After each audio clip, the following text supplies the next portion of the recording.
Michel Serrault qui m'a fait déshabiller un soir devant les caméras qui tournaient, je ne le savais pas, les caméras de Champs-Élysées. Passez-le, vous allez voir. Vous voulez que je passe le smoking? Essayez-le, tenez je. Heureusement qu'il y a une répétition. Passez la tête là-dessous. Oui, attendez, non, là ça passera pas. Promettez-moi, Michel, Oui, promettez-moi. demain soir, Oui. si vous changez d'avis, Oui. vous téléphonez, si vous trouvez un beau costume, vous venez nous rejoindre. C'est un moment surréaliste. Michel Serrault est venu. Il est quand même venu. Non, mais Vous avez trouvé la tenue, quoi. alors finalement, je crois que finalement c'est une tenue correcte. Oui, c'est correct. J'ai gardé le papillon, le nœud papillon, les chaussettes du smoking, c'est tout. C'est ma fille, Stéphanie. Stéphanie Jarre, qui est la décoratrice de toutes mes émissions. Je succédais à Jacques Martin. Qu'est-ce qui pourrait aller comme décor dimanche après-midi? Elle m'a dit, mais dimanche après-midi, vers 15h, les gens prennent le café.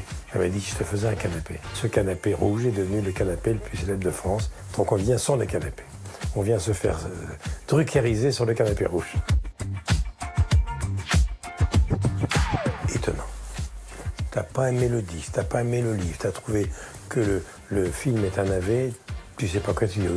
Tu m'as étonné. Alors là, c'est le rêve.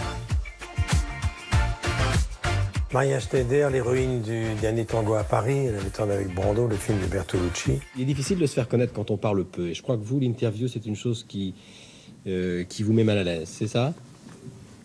Vous n'avez pas parlé de vous? Quand quelqu'un ne répond pas à vos questions, je peux vous dire qu'on trouve le temps long. Vous avez tourné des films, il y en a d'autres que vous auriez dû tourner et que vous n'avez pas tourné. Il y a beaucoup de projets dans lesquels vous étiez associé qui n'ont pas pu se faire. Pourquoi?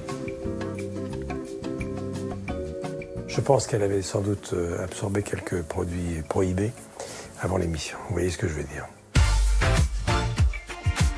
Je ne sais pas si j'imite bien, mais j'adore imiter Johnny. Johnny me disait, comment ça se fait, quand je me vois dans la glace avec toi, qu'on n'a pas tout à fait la même tête, alors qu'on a pratiquement tout à fait le même âge. Il trouvait que j'imitais pas mal. Il disait, on imite le chanteur, jamais le parleur. Pourquoi tu n'imiterais pas le parleur?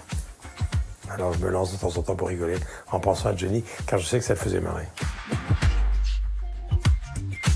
Moi, je pense que je vais y avoir droit. Il y en aura peut-être deux d'ailleurs. Moi qui ai l'impression de tout connaître depuis 55 ans, je découvre chaque dimanche encore des perles, grâce à vous. Ça fout un cul quand on est en train d'imiter Johnny. Les enfants de la télé, la suite, c'est maintenant. Honesty.